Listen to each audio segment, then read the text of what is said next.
हमारे जीवन की सभी पंखड़ियां जब खिलती हैं, सर्वांगीण उन्नति होती है, उसी को जीवन की संपूर्ण सफलता माना जाता है। मतलब यह है कि शारीरिक रूप से भी आप सक्षम रहें, प्राण शक्ति भी आपकी प्रबल रहे, मानसिक रूप से भी आप शांत, संतुष्ट, तृप्त हों, बौद्धिक रूप से भी आप सक्षम हों और आत्मिक रूप से आप आनंदित हों, पारिवारिक रूप से भी आप सफल जीवन जिएं और साथ ही साथ आप सभी सामाजिक जीवन में भी सफल हों। और कृपा ये भी होनी चाहिए कि आर्थिक रूप से भी संपन्नता आपको प्राप्त हो। जीवन में यदि कहीं भी कोई भी किसी भी प्रकार की कमी रह जाती है तो उसी अधूरेपन के कारण व्यक्ति अपने जीवन में दुखी होता रहता है। इसलिए संपूर्ण रूप से खिलना ये बहुत आवश्यक है। हम सारे कार्य जितने करते हैं रोजी रोटी कमाने के लिए करते हैं, दुख को दूर फेंकने के लिए और सुख को अपनी तरफ खींचने के लिए पूरी चेष्टा कर रहे होते हैं। उसके बाद भी जीवन में ये समस्या चलती रहती है कि ना आनंदित हो पाते, ना तृप्त हो पाते, ना संतुष्ट हो पाते, ना शांति से ओतप्रोत हो पाते। और ज्यादातर हमारे मन में होता है कोई एक समस्या जीवन में आई हुई होती है, हम कहते हैं बस ये दूर हो जाए, उसके बाद फिर भगवान मैं बहुत खुश हो जाऊंगा। और जीवन एक ऐसी स्थिति में होता है कि एक समस्या हटती है तो उसके बाद दूसरी आ जाती है, ये क्रम जारी रहता है, इससे आप बच नहीं सकते। तो फिर किया क्या जाना चाहिए? तो पहले ये जान लीजिए कि जब तक आप खुद को व्यवस्थित नहीं करेंगे, आपकी व्यथाएं जाएंगी नहीं, क्योंकि व्यथा व्यवस्था से ठीक होती है, दशा दिशा से ठीक होती है।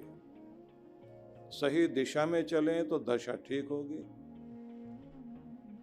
जिंदगी का रंग और ढंग बदलना है तो संग ठीक करना पड़ेगा। यदि जीवन का रंग ढंग बिगड़ा हुआ है तो इसका मतलब संग भी बिगड़ा हुआ, संग ही मूल कारण है। तो सीधा मतलब हुआ कि सही दिशा, सही डायरेक्शन में काम हो, जिससे हमारी दशा ठीक हो। और जीवन में रंग आए तो हमें अपना संग ठीक करना है, क्योंकि जीवन का रंग ढंग सुधारने के लिए किन के साथ बैठते हो, किन की संगति करते हो, कैसे विचारों वाले हो गए आप, कैसी मानसिक दशा आपकी हो गई, आपका चिंतन कैसा हो गया, आपका रहन सहन कैसा हो गया, आपकी सोच कैसी हो गई, आपकी कल्पना में क्या आने लग गया है। ये साधारण बात नहीं है, कोई इस समय प्रवचन नहीं चल रहा है, ये बात ध्यान रखना। इस समय फार्मूले दिए जा रहे हैं आपको, इस समय वो बीज दिए जा रहे हैं कि जिनसे आपका जीवन पल्लवित पुष्पित होगा। जीवन को कुसुमित करना चाहते हैं, प्रमुदित करना चाहते हैं, तो इन बीजों को ध्यान में रख लीजिए। आपको जिनके संग बैठने लग जाते हैं, जैसा पढ़ने लग जाते हैं, जैसे रंग आपके जीवन में लगने लग जाता है, तो आपका ढंग, आपकी जीवन शैली, लाइफ स्टाइल वैसा हो जाएगा। और बात इतनी नहीं है, जीवन को चलाती हैं आदतें, और हर दिन आप अपनी आदतें बना रहे होते हैं। जो पैटर्न आपके मस्तिष्क में बन गए, बस उसी के अनुसार जीवन की ऊर्जा उधर की तरफ बहने लग जाएगी। आप कोशिश करोगे जाना इधर है, लेकिन घूम फिर के फिर आप उधर ही आ जाओगे, क्योंकि आपका मस्तिष्क का पैटर्न वैसा हो गया, जीवन धारा वैसी बन गई है। तो ध्यान रखना कि अपनी दशा ठीक रखने के लिए, सही दिशा में चलने के लिए कार्य करना है। जीवन को व्यथाओं से ठीक रखने के लिए व्यवस्थित होने की आपको आवश्यकता है। यदि आप चाहते हैं आपका प्रभाव समाज में रहे, आपका बाहर हुक्म माने, प्रभाव माने, शासन माने, तो आपको स्वयं के जीवन में अनुशासन अपनाना पड़ेगा। जीवन के सारे फूल पंखड़ियां खिले हमारे पुष्प की, इसके लिए आपको अपना रंग ढंग बदलना है, तो संग भी बदलना चाहिए।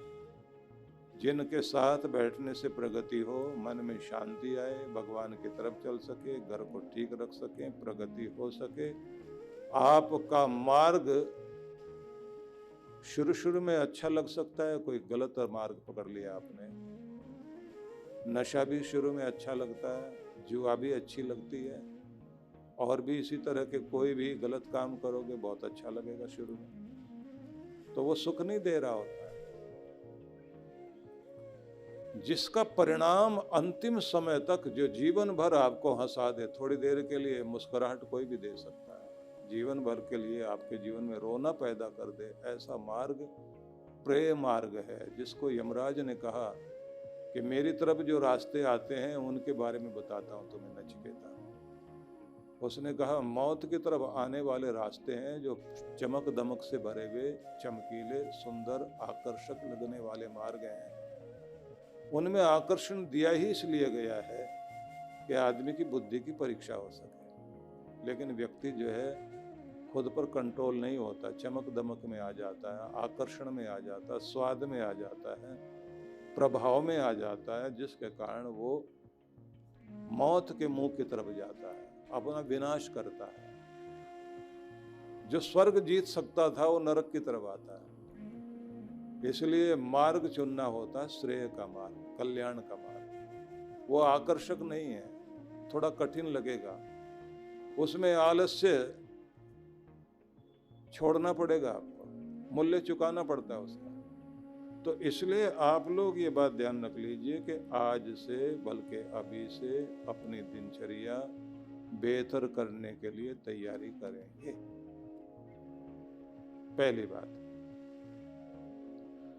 अपना संग ठीक करोगे, अपना चिंतन अच्छा करोगे। अकेले रह लेना अच्छा है, लेकिन घटिया आदमी के साथ मत बैठिए। घटिया आदमी आपको घटिया बनाएगा। वो पढ़िए जिसको पढ़ने से आपके जीवन में ऊंचाई आए। आप अगर अपने जीवन को ऐसा बनाना चाहते हैं कि आप राज कर सके, दूसरों पर शासन कर सके, तो अनुशासन पकड़ लीजिए। सवेरे सवेरे सारी दुनिया भर के फूल खिलते हैं, चारों तरफ ताजगी आती है, जागृति आती है, आनंद आता है, उल्लास आता है, मुस्कुराहट आती है, सौंदर्य आता है। सारे फूल खिल रहे होते हैं, जागृति दिखाई देती है, हलचल दिखाई देती है, पंछी उड़ते दिखाई देते हैं, ताजगी भरी भी होती है। तो इसका मतलब क्या हुआ? सारी दुनिया के फूल खिले, एक मैं ही नहीं खिला। सभी जागे, एक मैं नहीं जागा। सब जगह रौनक आ गई, लेकिन मेरे पास नहीं आई। सब खिल उठे, लेकिन मैं नहीं खिला। सबको ऊर्जा मिल गई, लेकिन मुझे नहीं मिली। तो मुझे हो क्या गया? आप कुमलाए हुए क्यों हैं? तो आपको हर दिन आनंदित होते हुए प्रभात का स्वागत करना है, धन्यवाद से यात्रा शुरू करनी है।